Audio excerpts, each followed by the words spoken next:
information and appointments, or simply walk in. Henny Jewelers, your jewelers for life.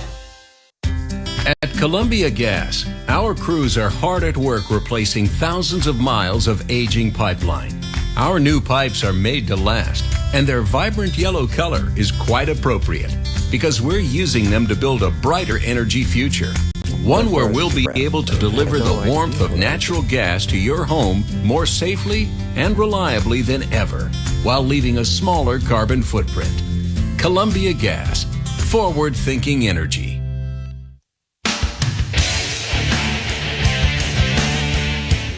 Justin Fields and Russell Wilson. Russell Wilson and Justin Fields. Justin Wilson and Russell Fields. Non-stop, over and over and over again. Just quarterback talk. And it's been that way for the Steelers really ever since Big Ben rode off into the sunset. Just haven't been able to avoid the drama around the position. Now Russell Wilson hurt to start the season, so you're forced to see Justin Fields, and Fields Mania is running wild, brother. You turn on national TV, and he's the greatest quarterback that they've ever seen, and I think I'm losing my mind. I feel like Mugatu taking crazy pills because I'm like, what? How? How is he the best quarterback you've ever seen? I don't know how these people think he's quarterback one without any argument, without any wanting to see Russell Wilson. But that's why there are those people on ESPN and national TV and the Dan Orlovskis and the Greenies. And get out of here. Us locally know that Russell Wilson is still probably going to get a crack at this thing because Fields hasn't taken it yet. We want that to be the case, I think. Fields offers obviously more years ahead of this one because he's younger, but he's more athletic. He's got more upside, I think, right now than Russell Wilson. And we want so desperately for that upside to be realized, for us to be the right franchise, the franchise that got the most out of him, where the wrong franchise is the Chicago Bears, and they stink, and they're a joke. And look, they're bad with Caleb too. And we just waved our black and gold wand over Justin Fields and made him great. But we haven't seen that yet, even though we're talking that way.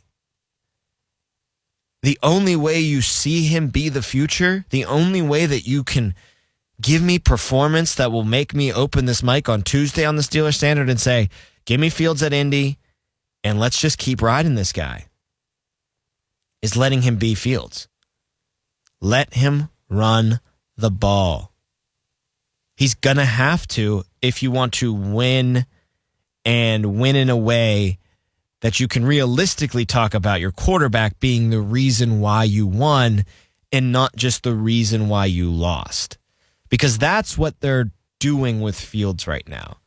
They're trying to make sure he's not the reason why they lose. Ultra conservative, protect the football. I don't need him to be Air Coryell. I don't need him to throw the ball 55 times a game. I need him to run, though. That's what Fields does best. You got to prove it. You got to do more than just win. I know how awkward that sounds. It's 2-0 is 2-0. All you need to do is win. But it's true. You have to show us a little something here. He's playing like a backup. They're treating him like a backup. We're not, though, sometimes. People talking about the team, the fans. They're not treating him like a backup. And again, I just don't see anything from Fields' play to tell me, oh, shut it down. That's the guy. Debate over. Sorry, Russ. I know we gave you pole position, but I mean, come on, look at what Fields is doing out there. 150 yards on the ground, 210 through the air, 4 total touchdowns. You can't argue with that, Russ. But that's not the case. And I'm worried that it won't be the case this week. I said in the last segment, I think part of that ultra-conservatism, part of that, I don't want to call it fear, but reluctance to let Justin Fields use his legs, to use his greatest weapon, is due in large part to they don't want him to get hurt. They're worried about him getting hurt and going to Kyle Allen.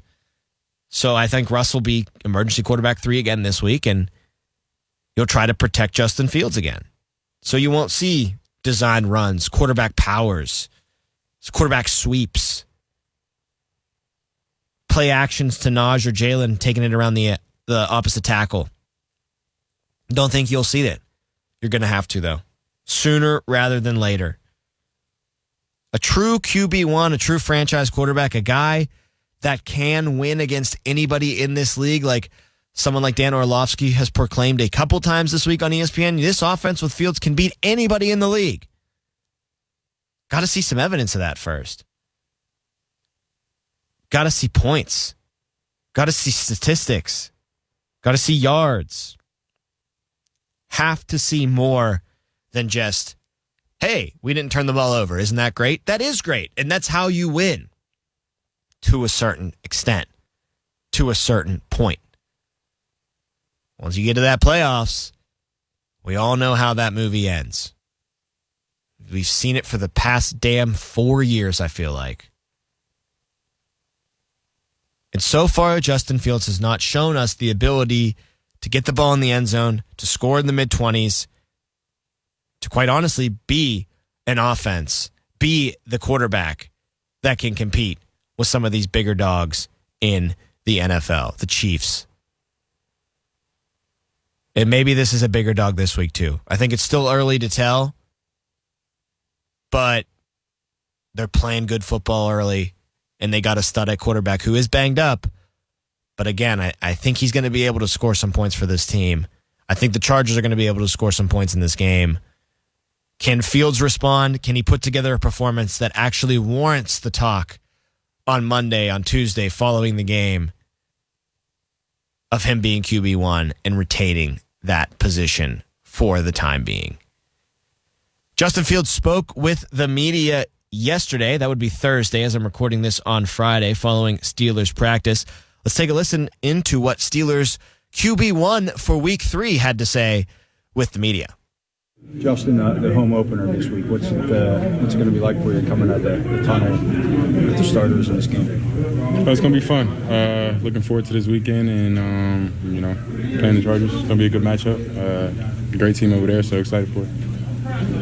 Justin, you guys have only targeted so far beyond the sticks 12 times this year. What parts of the offense do you feel are opening up to allow you to throw further downfield more consistently in this offense? I'm sorry, I didn't hear the first stat. You guys have, I think, targeted down beyond the sticks 12 times this year on plays that have counted. What about this offense you think is opening up to allow you to do that more consistently in this offense? I think everybody, on the offensive side of the ball. Our O-line has been great so far with protection, and then we have guys downfield that can make downfield plays. So, that two right there, that's pretty much the recipe for that one, to be honest with you. Do you feel like Arthur Smith is working more with you to open up parts of the offense to make that more available? I mean, we're just trying to, win the down at the end of the day. So we might do different things in terms of get the first down. So if that's throwing beyond the six, that's what it's doing. So, like I always say, we can do multiple things as an offense to do whatever needs to be done. So, yeah. Arthur, how do you guys find more consistency on offense here?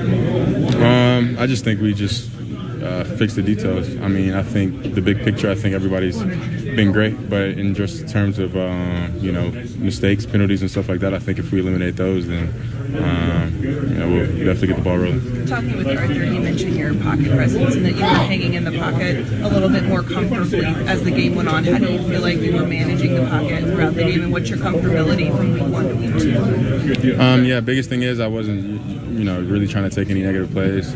Took 2 sacks that I really didn't like.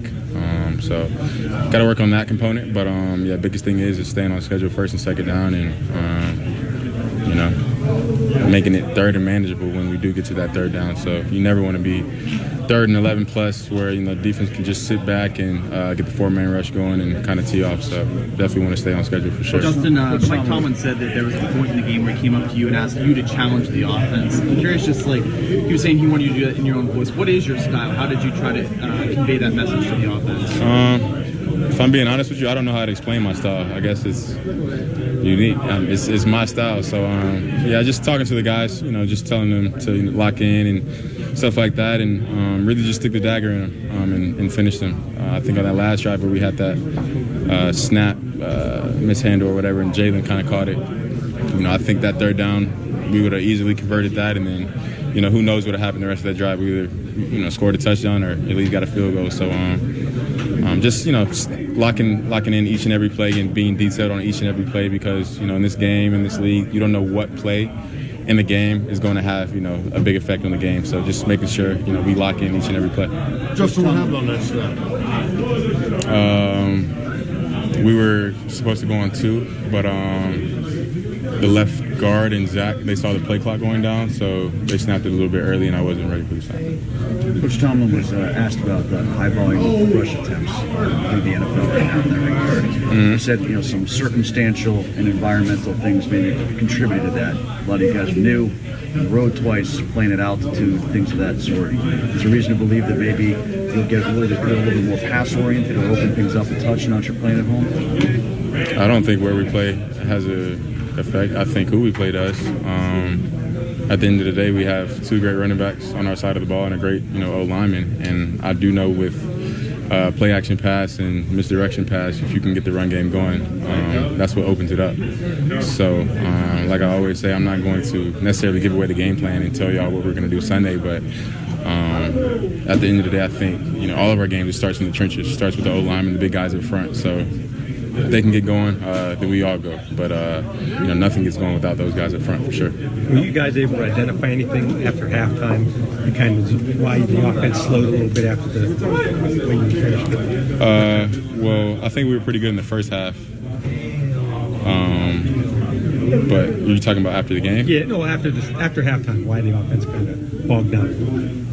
You talking about like coming back here after film, or you said? Yeah. Did we talk about halftime? What did you see?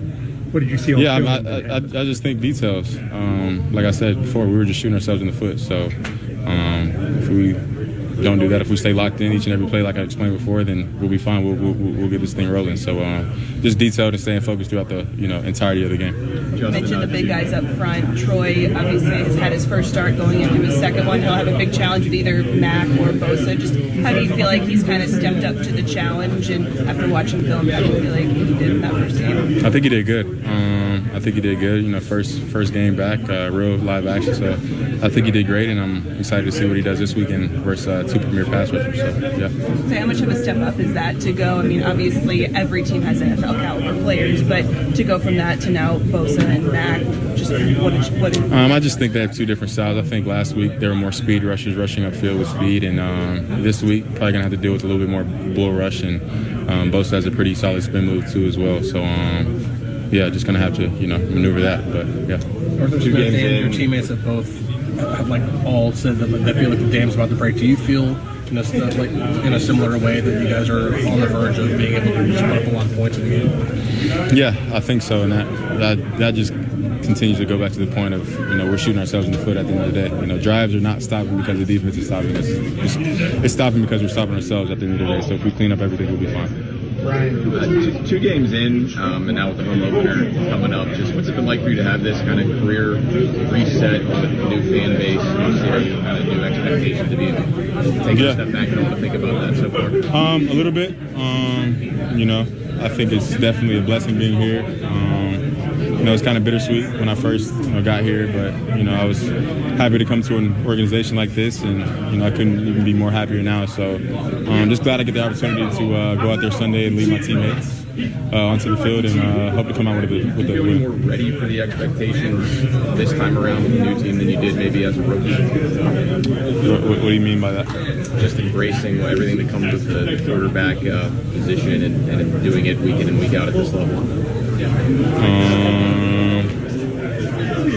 I feel like I embraced it before, to be honest with you. I don't know if I'm kind of understanding your question, but I think I, embraced it, my first go around too. You mentioned things feeling bittersweet when you first got here. Does it still feel that way, or how long did it take for those feelings to kind of about the situation? Not really. I'm happy to be here now. But everybody goes through life, planning, something to happen one way and then it goes another way, but God has his own plans, and I'm just here to kind of go with it and kind of do his will. So like I said, I'm happy to be here and happy to be a part of this team. Justin, there were some plays that it looked like where the Broncos were using like half of the field was man coverage, half of the field was zone, at least just kind of looking at the film. When something like that happens and defenses are trying to think, what are the keys that you have to read to figure out when that's happening and how to attack? I think the biggest thing is body language. we knew that they were going to match the weak side sometimes in terms of, playing zone in the field and, matching the weak side, the boundary guys. So I think body language and kind of watching film beforehand. So it's something that we expected earlier in the week. Justin, when you have a kicker that is accurate as Vaz, and he's just one of a number of kickers in the NFL this season that have been hitting from beyond 50, how does that maybe change the offensive approach or maybe give you peace of mind as a quarterback that his range is so long? I don't think it changes the offensive approach. I think, anytime you're in the field, you want to score a touchdown. But I think when you do get in that area to where, you're in field goal range, that you don't want to, take a negative play or take a sack to get out of field goal range. And that's where a lot of teams tend to bring pressure and stuff like that. So I think the biggest thing is just being smart in those areas, knowing that, Boz is really good from, out deep, and he can knock those kicks down to where, there's no reason to take a negative play or a sack and make that kick even farther for him. Steelers quarterback Justin Fields catching up with the media on Thursday following practice. Just hearing him talk about the conservative offense and having those two great running backs and the good O-line, we're getting more of the same on Sunday. And he did the thing again. He did this last week where he's like, I don't want to give too much of the game plan away. Yeah, I don't want to tip any hands or anything. Justin, they know. They know you're going to run the football a hell of a whole lot. And it's just going to be more of treating Fields like the backup. Don't turn the ball over. He has 0 turnover-worthy plays through the first 2 weeks of the season. That's not going to continue, but keep riding that hot hand, if you will. Keep protecting him from turning it over because you'll be able to squeak out win after win after win. Well, until you can't anymore. And look, I'm fine with treating Justin Fields like the backup. That's totally cool with me because I'm still Team Russ. I still think that the second he's healthy, I need him in there. I was upset that the vibes this week, I said this on Tuesday's show or maybe Wednesday's show. I was upset that the vibes weren't more towards Fields did a great job in getting us to 2-0, but now the Chargers coming into town. They're 2-0 too. They can score some points. We need Russ back. Get healthy, calf. We need you. Let's do a seance for Russ's calf. None of that, though. It was just Fields is great. Let's roll with Fields, and Fields will win because he's won. 2-0. I just still think the ceiling this season is higher with Russell Wilson. I think Russ will be able to put the ball in the end zone. That's what he does. He throws touchdown passes. He threw 26 touchdown passes for Denver last year, for God's sake. But we refuse to see Fields through that backup prism. We continue to look at him as if he is QB1 and he is winning the quarterback one job. And I think you got to really stretch to make that the reality that you're seeing. Because I'm just not seeing it. And your argument against me, I guarantee it will be pointing towards plays that didn't even count. You'll be pointing towards plays that, well, they should have counted. They didn't. Until I see some plays that actually count, that actually result in points on the board, I'm not going to believe it. Need to see it first. Well, speaking of Russ, he also talked yesterday to the media, Thursday. Let's hear Russ updating his status and how that calf is treating him. Yeah, I'm definitely gaining ground. I feel good. I was able to do a lot more work today, yesterday, so getting better every day. Do you feel like you're being even more cautious with the calf, just knowing last time felt like you were close to coming back and then you have that setback? Yeah, we're just trying to be smart. I'm listening to the doctors, and we're all working together just to make sure that I'm ready to go fully and get back out there soon. Medically right now, Russ, are you on board with this prognosis and diagnosis? Are you feeling like this is right for you right now to keep waiting? Yeah, I mean, I'm doing everything I can, physically every day, every morning, every night, just to make sure that I can be ready to go, and we'll know when I'm ready, and I'm getting close. How do you show progress? Is it a matter of the muscle itself loosening up, or are you tracking it too? We have a whole plan. We're following the plan. I want to get to the details of the plan, but we're following that, and I think I got a lot of work in today, which was great. So that was a really good thing. Was it disappointing at all to go back to Denver and not get a chance to play? No, what was exciting more than anything else was us winning, finding a way to win the game. It was a good game. Obviously, we pulled through. I think the most important thing too was just seeing us rally together. That was really cool, and also I think it was cool to see some of my, former teammates and some of my closest friends in the world. Obviously, guys like Cortland Sutton, he means the world to me. Guys like Garrett Bowles, Julie McLaughlin, other guys as well. So Javante Williams, so. I just think that it was cool to see some people that I obviously have built some amazing, cool relationships, guys like Ray Jackson and many more. Is that the first time you've ever gotten a petty game ball after a game? Yeah, I think so. Are there things that Justin does in this offense that you take notes on? You're like, hey, I want to incorporate that into my game. Sorry, one more time. Are there things that Justin does in this offense while he's been out there that you take notes on? You're like, hey, that's impressive. That's something that I can add. When I'm getting ready. No, I think Justin does everything well. He's a talented athlete. He's a guy who's smart, works hard. We spend a lot of time together. Just all the time we get to spend together. And I'm willing to do whatever it takes to help him and us win these games. It's about the team and us winning right now and us finding ways to win. Obviously, in the Atlanta game, it was a close game. We were able to win that close, tight game. This past game too, as well, as a close one. And I just think every win counts and everything that we do. So one thing else is that I just love the work, and he loves the work, and we both do.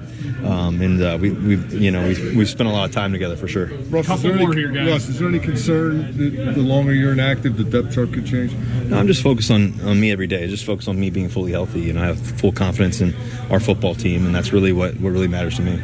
From week 1 to week 2, where did you see the offense improve the most from your perspective?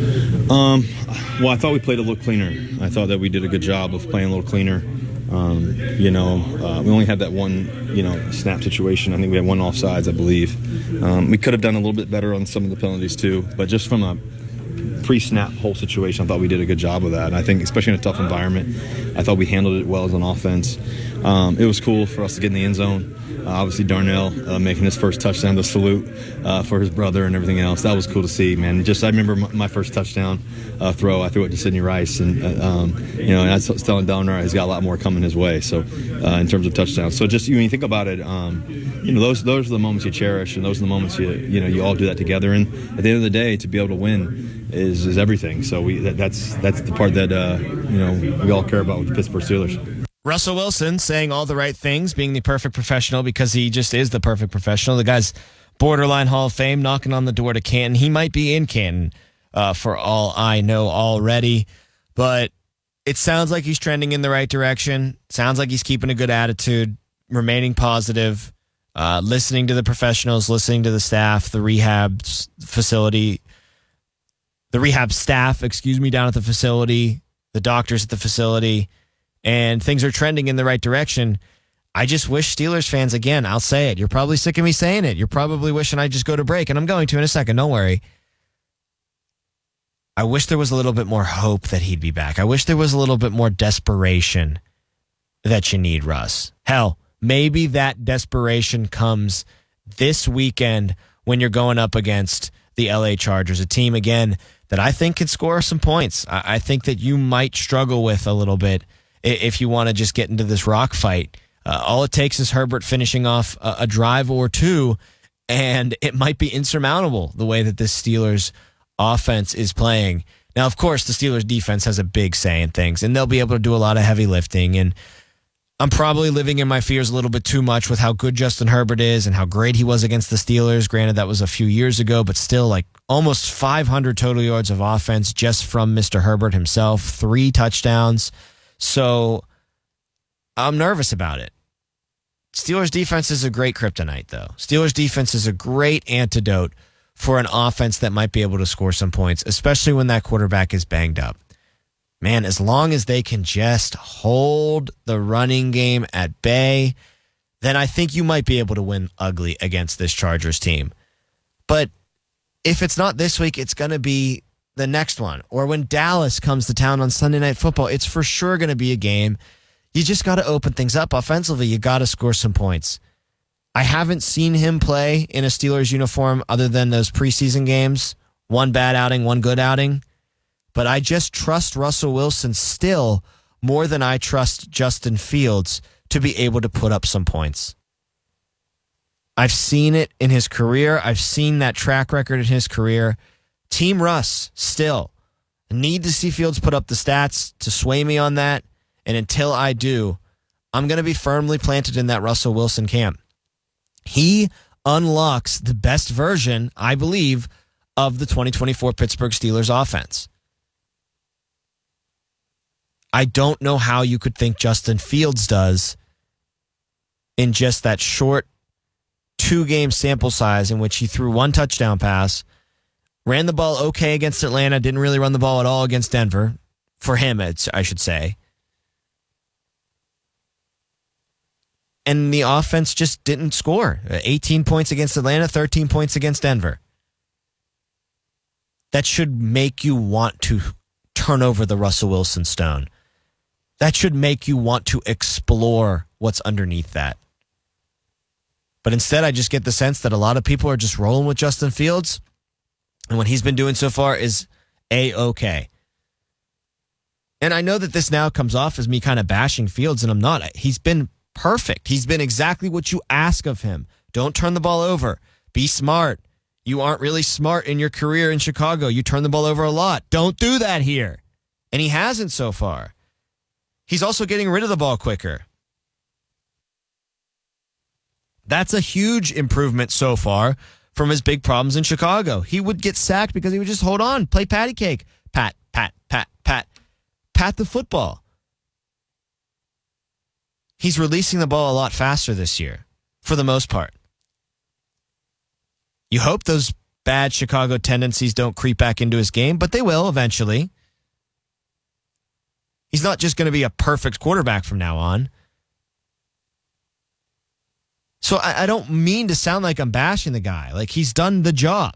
He's got 2 wins. They're in first place in the AFC North. The season didn't start off as a disaster because your starting quarterback's calf's injured. You avoided that. But you also didn't do anything to just make me want to give you the reins without seeing what Russ can do at least. Now, this week is another opportunity for him to go out there and do that. But again, if we see another 14 for 20, 140-yard, 1 touchdown, no interception, 8-carry, 42-yard performance from Justin Fields, Steelers win 16-13, I'm not going to change my tune and all of a sudden be like, well, Fields should be the guy now. I would still say you got to see what Russ can bring to the table. And I think the team will still see what Russ can bring to the table. Just got to get that calf healthy first. Protecting the quarterback is going to be a big deal in this game, making sure that Fields stays upright, making sure that he has time to throw, making sure he has time to run if he has to. Tough task for the tackles against Bosa and Mack. We'll get into that matchup, the Steelers' offensive line, when we come back in the next segment. And I will also give you my big ballers for this game against the LA Chargers. That's on the way. Tom Opferman riding solo today on the Steelers Standard on the Steelers Audio Network. Why does Pennsylvania need the U.S. Steel-Nippon merger? It protects thousands of union jobs. Nippon is committed to a nearly $3 billion upgrade of U.S. Steel's union-represented mills, including $1 billion to upgrade 86-year-old equipment in the Mon Valley. Nippon's cutting-edge technology to decarbonize the blast furnaces will make the Mon Valley's air cleaner, and it will help U.S. Steel reach its goal of being net zero emissions by 2050. All of this will increase U.S. Steel's competitiveness worldwide. And the merger also protects 1,000 headquarters jobs and keeps U.S. Steel in Pittsburgh, where it has been for nearly 125 years. Protecting jobs, modernizing steelmaking, and increasing competitiveness. Pennsylvania needs the U.S. Steel-Nippon merger so we can keep steel in the Steel City. Paid for by U.S. Steel. It's Greg Wolfley from my friends at Clearview Federal Credit Union. The Clearview team is here to help you score your financial goals and support our community. Clearview is always upping their game for those in need. Through Touchdowns for Hope, these pros will donate $500 to the Light of Life Rescue Mission for every black and gold touchdown scored this season. Now that's what makes a real winning team. Visit clearviewfcu.org/touchdown to learn more and open an account today. That's clearviewfcu.org/touchdown.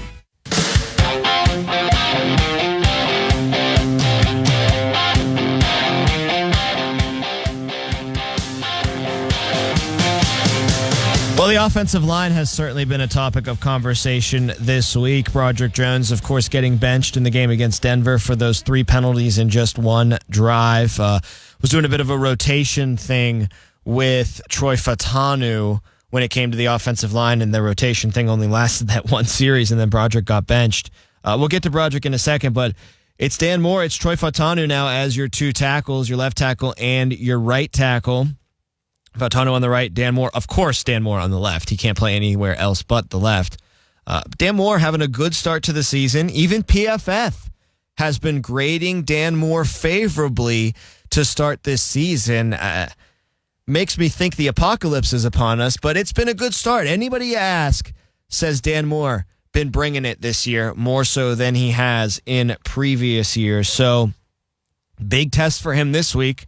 Khalil Mack and that Chargers pass rush is serious. And I say Khalil Mack because that's who Danny will be getting for the most part.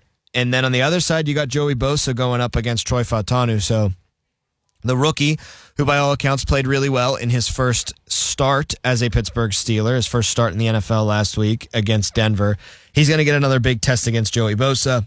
When Bosa goes out, the Chargers like to flip Mack over to that side. They all prefer, I heard, to rush over the right side. So Bosa kind of gets priority. Mack goes to the left side. Whenever Bosa goes out, needs a blow, Mack will then shift over and rush over Fautanu. So it's going to be a big day for both of those guys. Kind of a prove-it kind of game, if you will. I know that's weird to say for a guy like Dan Moore who's been in the league for so many years already and been a starter for this team for so many years already. But hear me out on this. You kind of prove it in the sense of, okay, good start to the season so far. Maybe you are our best tackle. You are our best option at left tackle.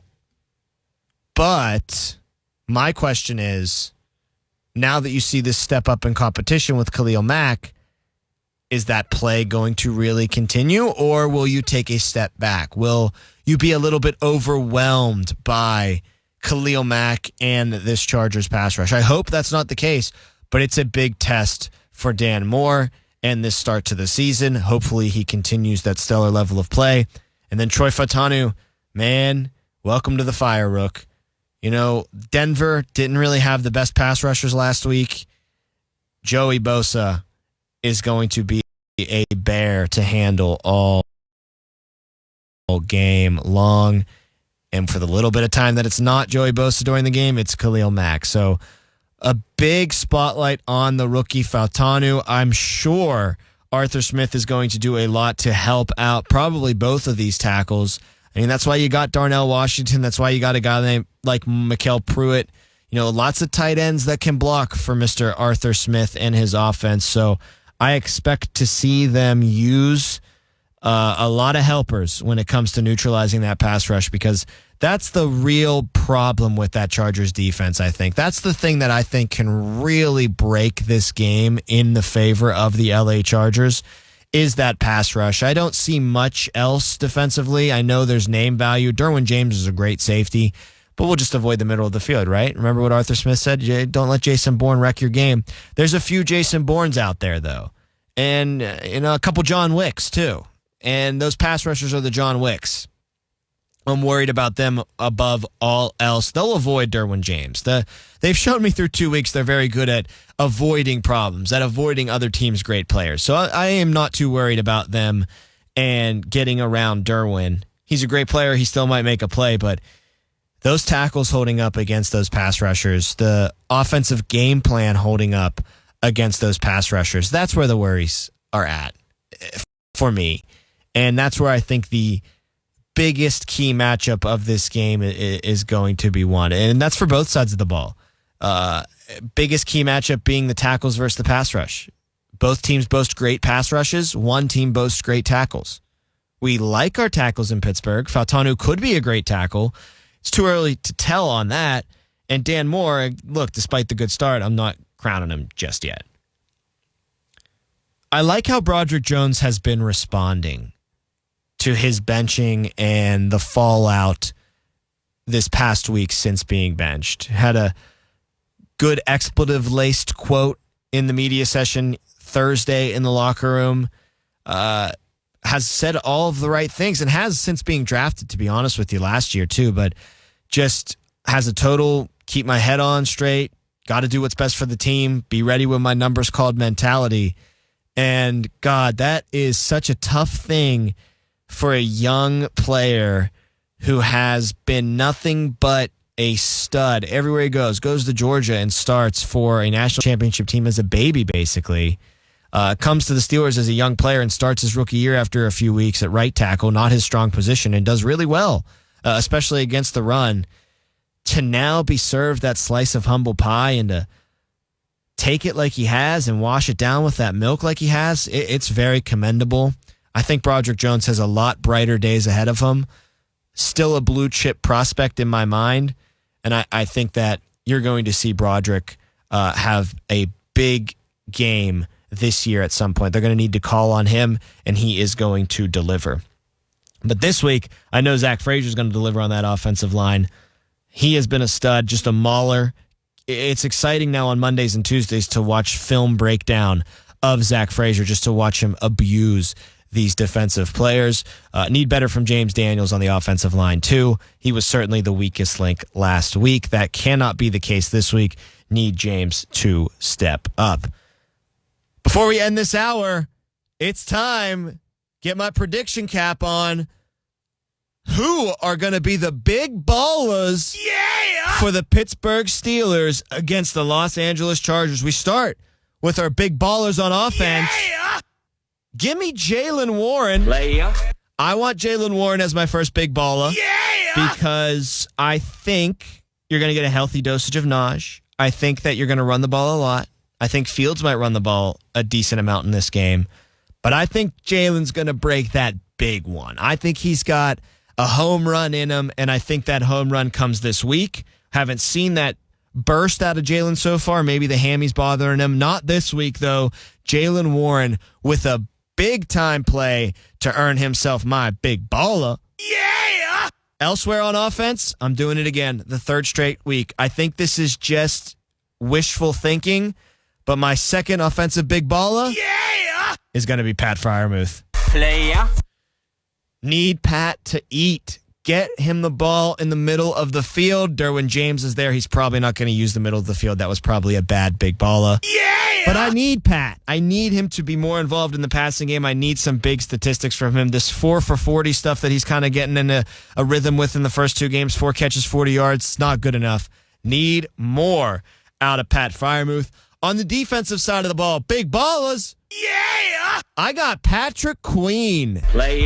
Patrick Queen has been probably the target of most criticism when it comes to the defensive side of the ball. That ends against the Chargers. Give me a forced fumble. Give me a fumble recovery. Pick off Herbert. Sack Herbert. I don't care. Big tackle for loss. Whatever. The lowlights turn to highlights this week for Patrick Queen. He is going to make a splash in this game. He's going to be a big baller. And I go with the captain. Captain Cam is my last big baller on the Friday before the Chargers. Cam Hayward's got to help control that line of scrimmage, stopping J.K. Dobbins, stopping that running attack. It's the biggest key for the Pittsburgh Steelers to have success in this game. If you don't, T.J. Watt and Alex Highsmith are basically taken out of the equation. So Cam Hayward, you are my last big baller. When we come back, we're going to actually hear from my two big ballers on the defensive side of the ball. Cam Hayward and Patrick Queen. Going to talk about Patrick Queen and his disappointing start to his Steelers tenure, how he's going to bounce back. And then when you hear from Captain Cam, or when Captain Cam speaks to the media, it's always smart to play that audio back. So a lot more to get to. Got a Fireside Friday next hour as well, looking over the NFL schedule and making our picks for the week. Exciting times ahead on the Steelers Standard on the Steelers Audio Network. Your home for the Steelers. This is the Pittsburgh Steelers Audio Network. Dad, I'm broke. Hey, broke, I'm Dad. Dad! Don't you have cash saved from babysitting? No, I spent it. I want my own bank account from S&T Bank. They offer free ATMs, online and mobile banking, and an annual scholarship opportunity. See, I'm responsible. Hey, responsible, I'm Dad. Visit your local branch or stbank.com for details. Again, that's stbank.com. Member FDIC. I'm Jamie Bordas. At Bordas & Bordas, we're a proud partner of the Pittsburgh Steelers. Why? We understand and share many of the same Pittsburgh values: toughness, hard work, dedication. At the end of the day, the people who count on us care about one thing: results. That drives us, and it's why we win. Bordas & Bordas, fighting for justice. Wolf here for Caliente Pizza and Draft House's new Pro Football Special. A delicious 2-topping tavern-style pizza for just $22. Perfect for game days with a thin, crispy crust and top-notch ingredients. Try Caliente's new Pro Football Special Tavern Pie today. Caliente, the pizza of champions.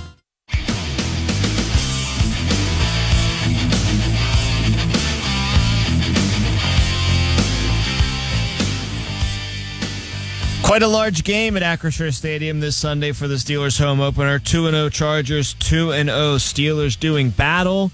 The winner gets admittance to the 75% club. Teams that start 3-0 in the NFL go to the playoffs 75% of the time. So we got some big-time stakes early in the season against a good football team in the LA Chargers. Hopefully the Steelers get to 3-0, get to that 75% odd in their favor to make the playoffs and continue to keep that lead on the AFC North. Such an underrated part to the start of this season is that early lead that the Steelers have on the rest of the AFC North, and particularly the Baltimoreans and the Cincinnati Bengals being 2 games up on them. 2 teams that I think are way better than the Cleveland Browns and are much more competition for the Steelers when it comes to that division.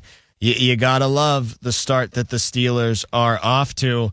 But one player that people might not be so in love with to his start as a Steeler is Patrick Queen. And I mentioned in the open of the first hour that, Queen's been targeted criticism for the defense, and maybe that's simply just because there's nobody else to criticize. The defense has been elite. They have been probably... I know the statistics lean towards other teams in certain categories. The Chargers have only allowed 13 points total. That's damn impressive. The Steelers have only allowed 16 points total, though. That's leading the league through 2 weeks in most seasons. The Chargers just very, very impressive to their start of the season. But I think just, passing the eye test, statistics are there as well. It's the best defense in football to start the 2024 season. It is truly elite. That speed is such a different factor for them now. Takes them to a whole nother level, I believe. So, I just think that overall you have to be completely pleased with the defense. But, you want to be critical too. You want to see where the weak link is, just how strong the defense is. And I think Queen has just unfortunately been a target of that early in his tenure. He's had the lowlights for sure. Missed tackles, maybe taking a bad angle on a player, and that helps feed into the narrative of what we're talking about right now, where he's been, I don't want to call him a weak link, but he has been less than what you expected out of him when you signed him to that big free agency deal. You hope he hits the ground running, and he has not so far. But I think the highlights are coming. I think the splash is coming. Look, you got to remember, this is a bit of a new role for him. Now, he had this role initially in Baltimore when he was drafted by the Ravens in the first round. But then you go get Roquan Smith. You don't have to wear the green dot anymore. You don't have to be the guy anymore. You can be Robin to Batman. Patrick Queen just happened to be a damn good Robin, a second-team all-pro level Robin next to Roquan Smith. So now he comes to Pittsburgh. He's got to take a little bit more onto his plate now. He's got to be that green dot guy. He's got to be... for lack of a better comparison, just because he's a former Raven, the Ray Lewis of that defense in the middle, the farrier here, if you want to keep it in Pittsburgh. You got to give him a little bit of time, I think, to get back up to speed when it comes to real game action at that role. And I think he'll be fine. And, you go and watch Baltimore games. You look at Roquan Smith. He's not exactly adjusting to life without his former running mate, Patrick Queen, smoothly. This isn't exactly like easy does it for Roquan Smith either. He had a pretty tough game in week 1 for the Ravens against the Kansas City Chiefs. It wasn't exactly glorious in week 2 against the Raiders either. He's adjusting as well. He's got a new Robin. He's got a new running mate. That was a very happy marriage. They couldn't afford to pay everybody. Queen was the odd man out. They get divorced. And now Roquan and Patrick are singles looking for a partner. And I think they got good ones, especially here in Pittsburgh. I think Roberts and Peyton Wilson, I think, are damn good running mates for Patrick Queen. Just give it a little bit of time.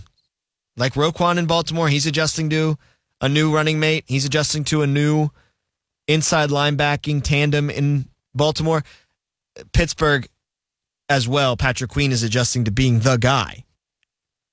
Being green dot, being undisputed inside linebacker number 1. And he'll get it. He'll be fine. Again, I like I said, I predicted in my last segment, he was one of my big ballers on defense, that he's going to have a huge game. There's going to be splash in this game from Patrick Queen. We're going to see a big hit. We're going to see a forced fumble, something of that nature. I have confidence in him to snap out of this. I don't even want to call it a funk. I just think that expectations were so high and he hasn't come close to meeting them, so it looks like he's underperforming massively, when I really just don't think that's the case. Matt Williamson said to me earlier this week, either on Countdown to Kickoff or the Advanced Scout and show we do together on the Steelers Audio Network, he said one thing about Queen that is missing is that thump, that physicality to Patrick Queen's game. It's been lacking so far, and well, I think this is just a great chance this week to change that. You don't need the thump in the run game this week. You're going to need Pat Queen to step up and boom this week. He brings the boom. He's got to be a Costco guy this week. And again, I have all the faith that you're going to see Baltimore level Patrick Queen sooner, not later, when it comes to his performance with the Pittsburgh Steelers. And you know what? The other inside linebackers are just damn impressive. Just damn impressive. Peyton Wilson, man, that dude is going to be a star. As long as his body doesn't betray him, as long as his a bit of undersized nature doesn't betray him, that dude is the Tasmanian devil, man. He is it. And the speed is damn impressive. He's just forcing himself onto the field more and more and more. This might be a big Roberts Queen game because of the Chargers running the football, but I still think Wilson is just fine against the run too. Despite Patrick Queen having some lowlights to start the year, despite him not giving you, the fans, the level of play that you want out of him, just a massively improved inside linebacking room, just a massively improved position group. I mean, the middle of the field isn't easy pickings anymore, and that's where teams targeted over and over and over and over again against the Steelers. Can't do it anymore. There's a little bit of fear when it comes to those guys, and Queen's been beating coverage so far. Roberts isn't exactly the greatest cover guy, but they can eat up space now in the middle of that field. They have speed to make the quarterback think about it a little bit. Defensive backs or inside linebacker? Up for debate on what's the most improved part of that defense. Both bringing a lot of speed to the table now, too. And both, I think, the improvements to both, I think, are what pushes this defense over the edge and truly makes them that elite unit, top 3, top 2, maybe even number 1 in things like scoring defense, yards allowed, sacking the quarterback, turnovers, all that good stuff. Maybe they'll be right at the tippy top in all or most of those categories when we're sitting here doing this show in Week 17 going into the Steelers hosting a playoff game. That's right, because they win the AFC North.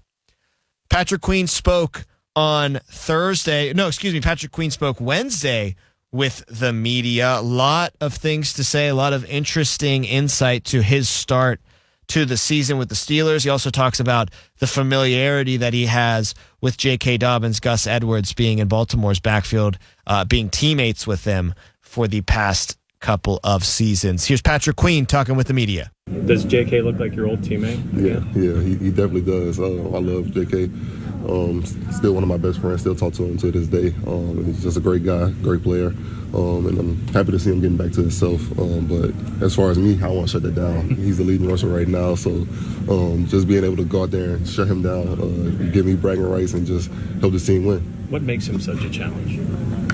He got everything. He got vision, he got the speed, he got the burst. He's just all around good back. He can do every single thing on the field, and I think people might have underestimated him this year, knowing that he had the injuries and stuff. But he like a something. I know they like to run the football, but what is it about Justin Herbert that makes him a challenge? What have you seen as he's kind of matured in this league? Yeah, he can make every single throw on the field. He'll take chances and get the ball into places that most quarterbacks can't. His arm strength, him being able to look guys off and still be able to deliver the ball on time and in crazy places. He's one of the top 5 quarterbacks in this league when it comes to arm talent and being able to place the ball where he wants to. And with the offense, they don't try to overcomplicate it. It's basically sending the wide receivers where they need to be over the ball and try to get them the ball. How much have the run games that you guys have faced the last 2 weeks kind of prepared you for this test? I think they're all different. I think everybody's had their own mix of things they like to do. And Giro, I think, has like one of the most complicated run games when it comes to stuff like that. So, it definitely prepared us. But this week, like I said, it's a day-by-day thing. We got to get better this week. We got to be able to handle stuff that we got this week. I know you weren't here, but he rushed for 90 yards on the Steelers last time they played. How much do you have to come for Herbert's feet? Yeah, I heard about that and stuff. Anytime we got a quarterback that can run, we got to have focus on that. And, whoever job that is at the time, that's why I said everybody has to do their own job and be great at doing their own job. Because if we let him do stuff like that, then they'll be able to get to the red zone. And, the run game is hard to stop in the red zone.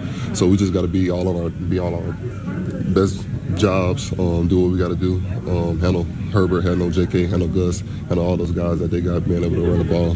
Like I said, Giro has a complicated run game, so we got to be on the best game. What are you looking forward to most about your first game at Aperture as a Steeler regular season? Yeah, I'm ready to hear Renegade in the fourth quarter. That's what I've been waiting on. But I just can't wait to get in front of the fans and just play our hearts out, play as hard as we can, give the fans the best game they can, and get a win in there.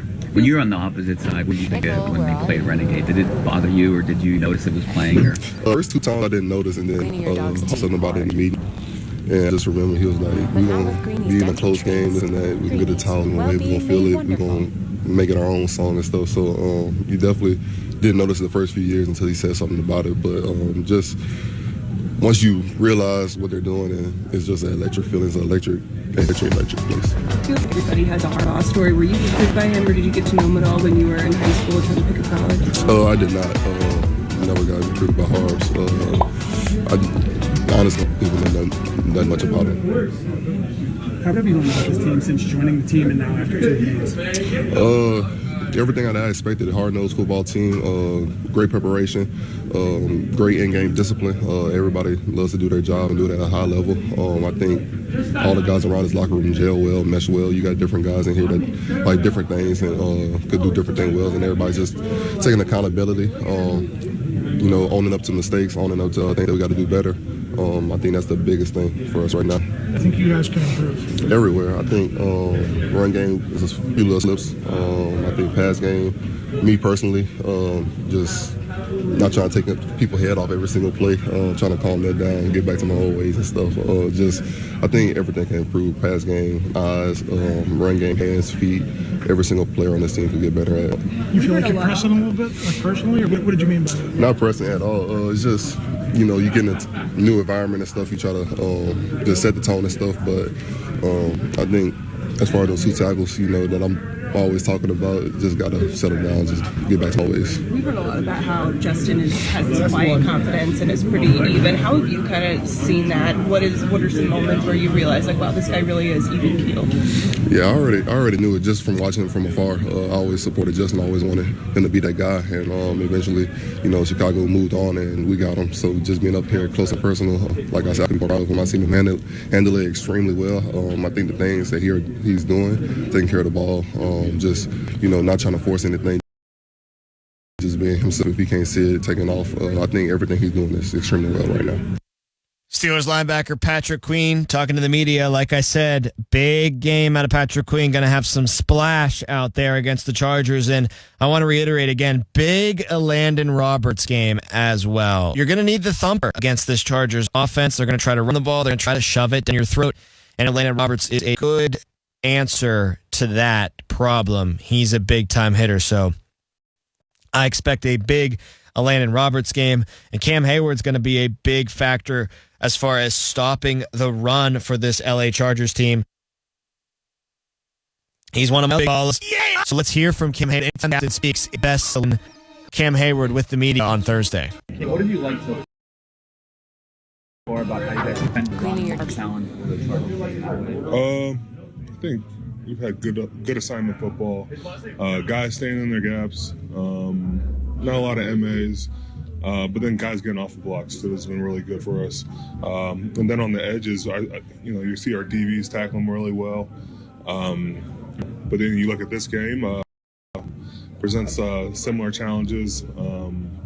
J.K. Dobbins, Gus Edwards, they've been getting after it. And it's an 11-man job again. And so we have to make sure we rally to the ball, we get off blocks, and we fill and how much does this look like Baltimore to you?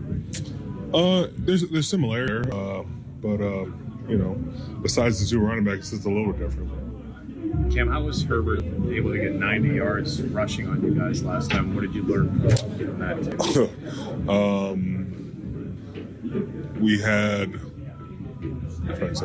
we had wide open gaps where we weren't on all the same page. Too many times we ran upfield and then come back. A couple times just over pursued things and led to gaps for a young quarterback that gonna make us pay. How excited are you guys to finally be at home, finally get to play in front of Steelers Nation? Looking forward to it. It's been a while. What was our last game we played there? Yeah, it's been a minute, but I think it's been different. As a defense, we really got something we can hang our hat on with having the fans behind us, and so looking forward to having a great crowd and playing against another 2-0 team and a 5-star matchup. Cam, can Herbert still beat you with his legs? Is that something Yeah. concerned even with this offense? I think so. I think he moves around really good. It's mobile. But we can't give him anything. This time we got TJ makeup playing. Last time I forget what happened to TJ, but we were dealing with COVID. Flying over. I think we had gotten Ben approved like hours before that game, but I like to think we have a little bit more help this time. Is he going to be as mobile with that ankle injury? Seems like you're asking the wrong guy. I'm not in the Chargers locker room. I'm expecting the best to prepare for the best. So we'll see what happens. Do you look forward to playing a team that's heavily invested in the O-line and plays multiple tight ends and has run the ball twice as much as it's thrown it? It's fun. It's old school football. If you're worried about having your dime package ready this week, you picked the wrong week. We're